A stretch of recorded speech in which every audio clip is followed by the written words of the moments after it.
क्या बीजेपी अध्यक्ष वाकई प्रधानमंत्री मोदी के बॉस हैं, जैसा कि पीएम मोदी ने खुद कहा था, या फिर बॉस बनने की गलतफहमी पालते ही उन्हें उनकी असली जगह दिखा दी गई? आज बात उस हाथ की जिसने नितिन नबीन को पीछे खींचकर बीजेपी के पावर सेंटर का असली सच बता दिया। दरअसल जब नितिन नबीन अध्यक्ष बने तो पीएम मोदी ने उन्हें अपना बॉस बताया, उनकी पीठ थपथपाई और मीडिया ने उसे नबीन युग का आगाज कह दिया। नबीन अध्याय आज से शुरू हो गया है। लेकिन जैसे ही नितिन नबीन ने उन शब्दों को सच मानकर सीढ़ियों पर पीएम से एक कदम आगे चलने की हिमाकत की, पीएम मोदी ने हाथ पकड़कर उन्हें पीछे खड़ा कर दिया। जेपी नड्डा के साथ भी अमित शाह ने यही किया था। तो क्या बीजेपी में अध्यक्ष सिर्फ एक रबर स्टैंप है? क्या पार्टी अपने संविधान से नहीं बल्कि सिर्फ दो लोगों के इशारे पर चलती है? इसके बाद सवाल है, नितिन नबीन के साथ जो हुआ वो सिर्फ एक प्रोटोकॉल की चूक थी या दुनिया को यह संदेश कि बीजेपी में हुकुम का इक्का कौन है? तो चलिए आज इसी पावर गेम की परतों को खोलते हैं। नमस्कार, मैं हूं अंकुर, आप देख रहे हैं सत्य हिंदी का धमाकेदार शो बेबाक मुकेश, जहां सच दबाया नहीं जाता, सामने लाया जाता है। मुकेश सर, तो आज बॉस की चर्चा हो रही है, तो क्या बॉस नहीं रहे आज आगे चलते ही? बॉस तो है वो, लेकिन बिग बॉस कोई और है। हाँ। वो भूल गए कि वो सिर्फ बॉस है, बिग बॉस कोई और है। और बिग बॉस ने उस बॉस को बता दिया कि बिग बॉस कौन है। बिग बॉस ये एक चाहते हैं सीधा दो सा, दुनिया पीछे आइए। हाँ, बिल्कुल सीधी सी बात है। देखिए, नितिन नबीन जो है वो इलेक्टेड प्रेसिडेंट नहीं है, वो सिलेक्टेड प्रेसिडेंट है। हाँ। उनका चयन किया गया है। अगर इलेक्टेड प्रेसिडेंट होते तो उनमें आत्मविश्वास होता है। वो चुने हुए बीजेपी के कार्यकर्ताओं के जरिए चुने हुए अध्यक्ष होते। ऐसा तो हुआ नहीं है। अगर आज आप बीजेपी के कार्यकर्ताओं में रायशुमारी करवा लें कि भैया सच सच बताओ, क्या नितिन नबीन को अध्यक्ष बनना चाहिए, तो मुझे लगता है कि 5% लोग भी उनको वोट नहीं देंगे, क्योंकि वो इस कद के पद के लिए काबिल ही नहीं है। और ये सब जानते हैं, और ये भी सब जानते हैं कि उन्हें किस लिए इस पद को के लिए चुना गया है और किन्होंने चुना है। तो ये बहुत साफ है। जेपी नड्डा इतने दिनों तक रहे, आपने देखा कि उनकी क्या हैसियत थी, किस तरह से वो पूरे कार्यकाल में मोदी जी की चापलूसी करते रहे, मोदी और अमित शाह के निर्देशों का पालन भी करते रहे। उनकी अपनी स्वतंत्र छवि कभी नहीं डेवलप हुई, कभी नहीं लगा कि वो अध्यक्ष हैं। हमेशा यही लगा कि अमित शाह अध्यक्ष हैं, वो परमानेंट अध्यक्ष अमित शाह ही हैं। वो अभी भी यही जाहिर हो रहा है। तो नितिन नबीन को समझना चाहिए कि उन्हें किस काम के लिए क्यों नियुक्त किया गया है।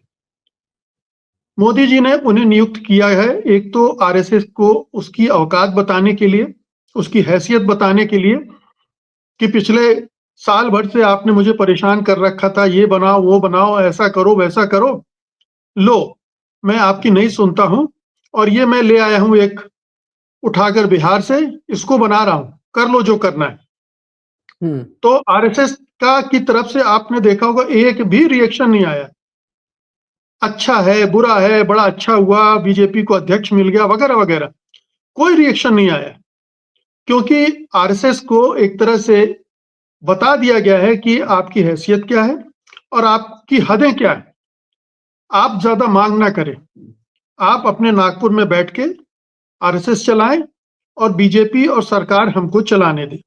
ये मोदी जी ने क्लियर कट एक मैसेज आरएसएस को दे दिया है, पार्टी के संगठन को भी दे दिया है कि पार्टी भी उन्हीं के इशारों पर चलेगी, उन्हीं की मुट्ठी में कैद रहेगी और वो जो चाहेंगे, जिसको जहां चाहेंगे वो बनाएंगे।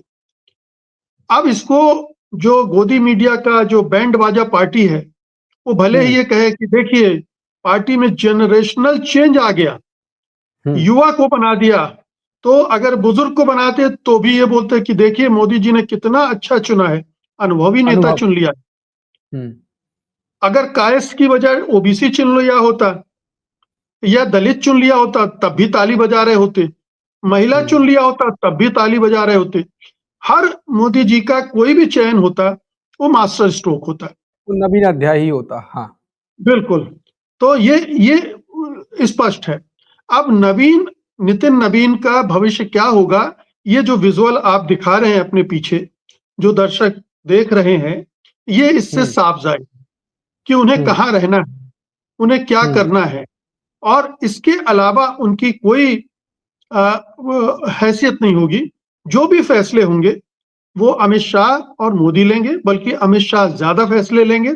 संगठन पर उन्हीं की पकड़ है, वही ध्यान रखते हैं। सारे चुनाव से संबंधित फैसले वो लेंगे, सारे उम्मीदवारों से संबंधित फैसले वो लेंगे, सारे जो नए राज्यों में मुख्यमंत्री बनने हैं, बदलने हैं, उन सब के फैसले वो लेंगे। कहाँ किस पद से किसको बैठाना है, किसको हटाना है, ये सारे फैसले नितिन नवीन के टेबल पे नहीं होंगे। नितिन नवीन को केवल एग्जीक्यूट करना है।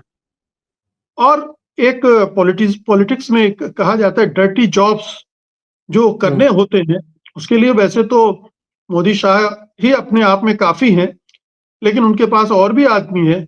तो पार्टी के एक सर्वोच्च शिखर पर एक ऐसे व्यक्ति को बैठा दिया है जिससे डर्टी जॉब करवाए जाएंगे। देखिए, जेपी नड्डा को याद कीजिए आप, बीच चुनाव में उनसे कहलवाया गया कि हमें आरएसएस की जरूरत नहीं है, बीजेपी अपने पैरों पर खड़ी हो गई, और जेपी नड्डा खलनायक बन गए। जेपी नड्डा की यह हैसियत तो है नहीं कि वो अपने से इतना बड़ा स्टेटमेंट दे सकते, उन्होंने किसी के इशारे पर ही दिए होंगे। वो एक डर्टी जॉब था जो जेपी नड्डा से करवाया गया था, और इस उम्मीद में करवाया गया था कि अब तो हमारी सरकार बन रही है आरएसएस ठेंगे से, हमें आरएसएस नहीं चाहिए, हमने सारा इंतजाम कर लिया है अयोध्या के राम मंदिर के जरिए और दूसरे जो भी चुनाव चोरी के इंतजाम है उसके जरिए वो बेफिक्र हो गए थे। तो लेकिन मामला थोड़ा उलट गया, इसलिए बाद में जेपी नड्डा की किरकिरी भी हुई, और प्रधानमंत्री मोदी का भी जो हाल हुआ चुनाव के बाद वो हम सब जानते हैं। लेकिन पिछले 3-4 चुनाव जीतने के बाद मोदी जी को लगा कि अब ये समय है जब आरएसएस कुछ नहीं कर सकता है, कोई उनके ऊपर उंगली नहीं उठा सकता है, और उन्होंने बाकायदा एक नौसिखिए को उठा के इस पद पर बैठा दिया और पूरे मीडिया से ढोल बजवा दिया। सारे बीजेपी के जो उनकी चाटुकार मंडली है उसने तालियां बजानी शुरू कर दी, और एक तरह से ये नैरेटिव बना दिया गया कि वाह वाह मोदी जी, गजब किया आपने, एक बहुत ही युवा को बीजेपी का नेतृत्व सौंप दिया। लेकिन अंकुर जी, मैं बता रहा हूं, बीजेपी को तबाह करने का काम कर रहे हैं मोदी जी। मोदी शाह ने बीजेपी के आंतरिक लोकतंत्र को खत्म कर दिया है, आंतरिक चुनाव खत्म हो गए, और जिस तरह से वो हैंड पिक्ड नेताओं को जगह जगह बिठा रहे हैं, चाहे मुख्यमंत्री हो चाहे पार्टी के अध्यक्ष पद पर हो, ये पार्टी के संगठन को कमजोर कर रहा है। इससे ये पता चल रहा है कि एक व्यक्ति की निरंकुशता, तानाशाही सरकार के स्तर पर, देश के स्तर पर भी चल रही है, और पार्टी के मामले में भी चल रही है, और उसको कोई रोकने वाला नहीं, कहीं कोई स्पीड ब्रेकर नहीं। मुकेश सर, जब नितिन नवीन को बनाया गया था तब मीडिया जैसे नवीन अध्याय तो बताया, नवीन युग बताया, साथ में मल्लिकार्जुन खड़गे के साथ तुलना भी की गई।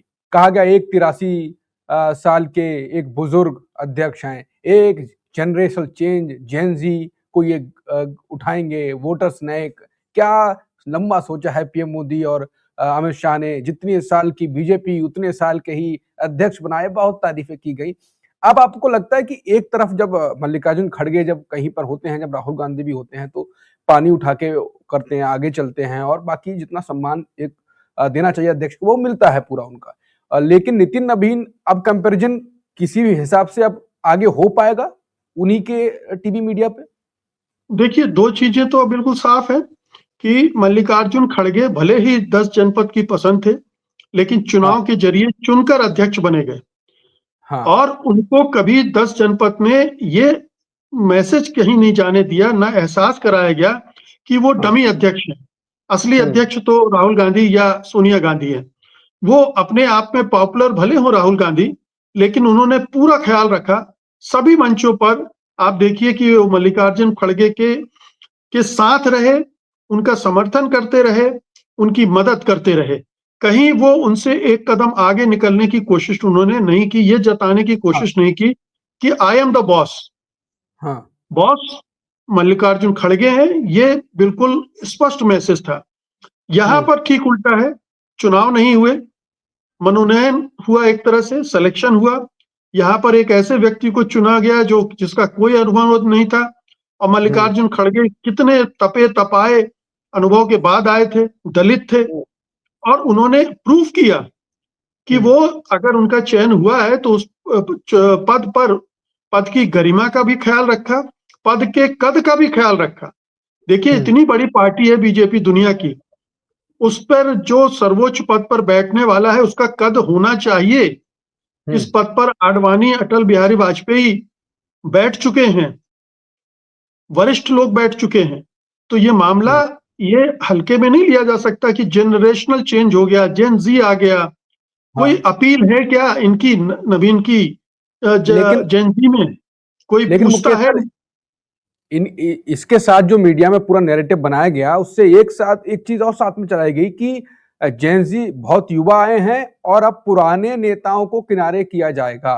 तो यानी कि बॉस तो महाबॉस तो जो बिग बॉस तो मोदी शाही हैं, तो जो पुराने नेता उनको पसंद नहीं होंगे तो इनके थ्रू जो आपने कहा कि डट्टी जॉब वो भी कराई जाएगी। फिर तो यही होना है, एजेंडा यही है कि इस दौरान जहां भी उन्हें लगा है कि अध्यक्ष पद पर के चुनाव के सवाल पर अगर किसी संगठन के किसी स्तर पर किन नेताओं ने आरएसएस की बोल बोले हैं, आरएसएस के लाइन टो की है, उन सबको ठिकाने लगाया जाएगा।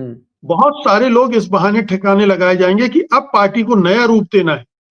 तो एक तो मार्गदर्शक मंडल में भेजकर नरेंद्र मोदी ने एक ऑपरेशन किया था, हटा दिया था पूरे की पूरी एक टॉप लीडरशिप को खत्म कर दिया। अब ये जो दूसरा खेल होगा वो अमित शाह के लिए भी होगा कि अमित शाह को कैसे मजबूत करना है। उसको चुनौती देने वाले अगर नेता हैं, वरिष्ठ नेता हैं, या उनके सामने उनको दिक्कत पेश आ सकती है, तो उन सब की बारी आएगी। तो मंत्रिमंडल से भी सफाई होगी और पार्टी के संगठन से भी सफाई होगी, और उसमें यह जरूर देखा जाएगा कि वफादारी किसकी किसके प्रति है। अगर आरएसएस के प्रति ज्यादा वफादारी वाले नेता होंगे, उनका भी पत्ता साफ होगा। तो ये पूरा खेल, उसकी पूर्व पीठिका है, पूर्व भूमिका है। ये तैयारी एक बड़े स्तर की हो रही है, होगी आने वाले समय पे। ये ऑपरेशन लोटस बीजेपी के अंदर भी होगा और उसमें भी ये खेल किया जाएगा। तो ये जी बिल्कुल। तो यही, यानी आप अपनी बात पूरी कर लीजिए, उसके बाद तो मैं कार्यक्रम मैं यही कह रहा था कि ये जो दृश्य है, ये दृश्य लोगों को याद रखना चाहिए। जिस तरह से नरेंद्र मोदी ने उनको हटाकर पीछे किया, उन्हें जेपी नड्डा वाला भी दृश्य याद रखना चाहिए, कैसे अमित शाह ने उनको पीछे हटाकर किया था। ये दृश्य बीजेपी के आज की छवि, आज की स्थिति को बेहतर ढंग से रिफ्लेक्ट करते हैं, बहुत साफ साफ बता देते हैं कि बीजेपी किस हाल में पहुंच गई। बिल्कुल। तो अब नितिन नवीन की नई टीम बनेगी, वो भी उसका खेल भी अलग बना, तैयार तो लगभग हो रहा है, शुरुआत से पहले दिन से ही चर्चा चल रही है कि नितिन नवीन की नई टीम बनेगी। कुल मिलाकर सीढ़ियों पर आगे चलना प्रोटोकॉल की बात नहीं, ये दिखाना भी होता है कि असली बॉस कौन है। तो अब देखते हैं कि नितिन नवीन का इस्तेमाल कैसे, जैसे मुकेश जी ने कहा कि कहाँ कहाँ होता है, किस तरीके से किया जाता है, जैसा जेपी नड्डा का किया गया था। और मल्लिकार्जुन खड़गे से अब तुलना अगर होगी तो ये वीडियो भी फिर चलाए जाएंगे। अब इस केस में आगे और कितना सीढ़ियों से पीछे किया जाता है, नितिन नवीन की कैसी नई टीम बनती है, कहाँ कहाँ उनका इस्तेमाल होता है, जो भी होगा, उनके अमित शाह के बीच में कौन रोड़े हैं, उनके साथ क्या क्या किया जाता है, जो भी होगा हम आपके सामने लेकर आते रहेंगे। तब तक के लिए नमस्कार।